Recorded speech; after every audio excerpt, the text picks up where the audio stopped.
Carbon monoxide exposure sends tens of thousands of people to emergency rooms every year, killing more than 400 nationwide. But experts say this is entirely preventable.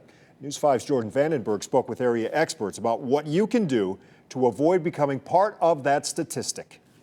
Cleveland firefighters responded to a carbon monoxide emergency on Christmas Day that sent 2 people to the hospital.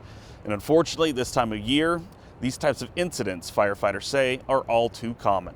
It has neither smell, nor taste, nor color, although it is comprised of 2 common elements. When combined together, it can be extremely dangerous. Carbon monoxide is poisonous. We call it the silent killer or the invisible killer. 2 people had to be hospitalized on Christmas Day after carbon monoxide levels in their Cleveland home were 10 times higher than the maximum acceptable level.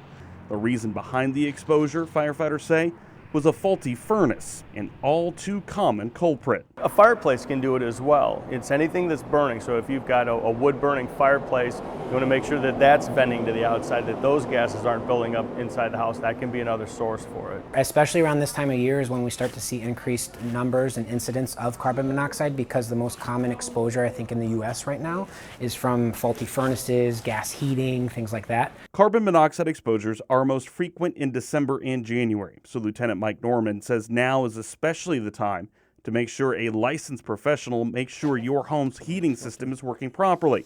Working smoke and carbon monoxide detectors should also be a priority. Well, this time of year, people are sealing their houses up. So, the fresh air that would ordinarily be coming into the house is being held out because it's so cold. And this is the time when people are firing up their furnaces.